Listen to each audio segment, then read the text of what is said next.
প্রিয় দর্শক, বাংলাদেশের ঐতিহ্য মানুষের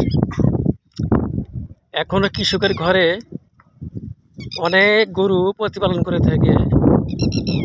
দেখেন তার প্রমাণ, মাঠে মাঠে গরু আর গরু ঘাস খাচ্ছে।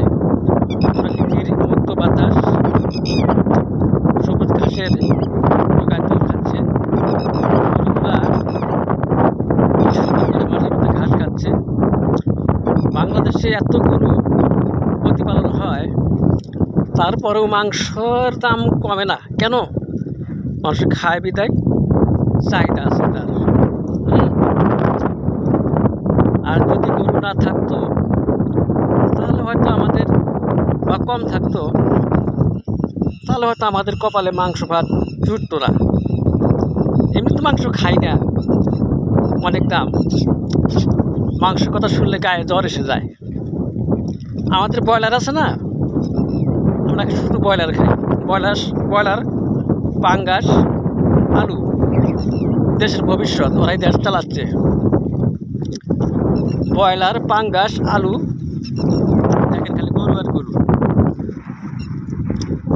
ওরা বাংলাদেশ পরিচালনা করছে না। যদি ব্রয়লার মুরগি না থাকতো তাহলে হয়তো মাংস ভাত হতো না ভাই, ভাগ্যে জুটতো না।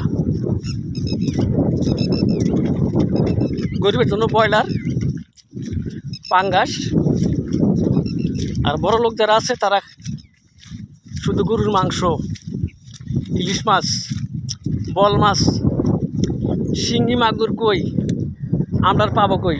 ভাগ্য খারাপ, দুর্ভাগ্য আমাদের। দেখেন মাঠের মধ্যে শুধু খালি গরু আর গরু, গরুর কোনো বিকল্প নাই। কি সুন্দর প্রকৃতির মুক্ত বাতাস, বাংলাদেশের ঐতিহ্য ইতিহাস। দেখেন এখনো মানুষের ঘরে ঘরে, কৃষকের ঘরে ঘরে অনেক গরু। কি আমাদের সৌভাগ্য, আমাদের বাংলাদেশে জন্ম হয়েছে, এর জন্য আমরা গর্বিত। সৌভাগ্য আমাদের সোনার দেশ বাংলাদেশ, আসলে সোনার দেশ। এটা কল্পনা নয়, বাস্তব প্রমাণ। দেখেন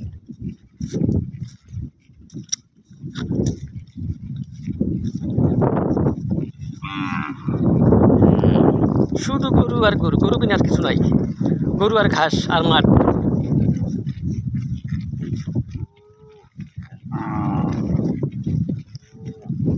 কি সুন্দর করে গরুগুলা ঘাস খাচ্ছে, অসাধারণ দৃশ্য। দেখলে আমাদের মন সেই আগের কথা মনে পড়ে। আগে গরু হাল ছিল, লাঙ্গল জঙ্গল সব ছিল, এখন আর নাই, এখন আর নাই।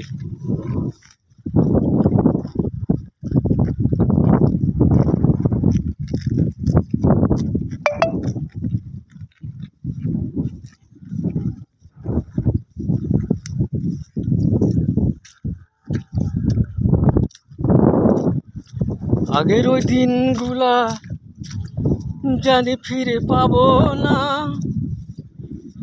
এই কথা মনে জাগে জাগে শুধু বাসনা।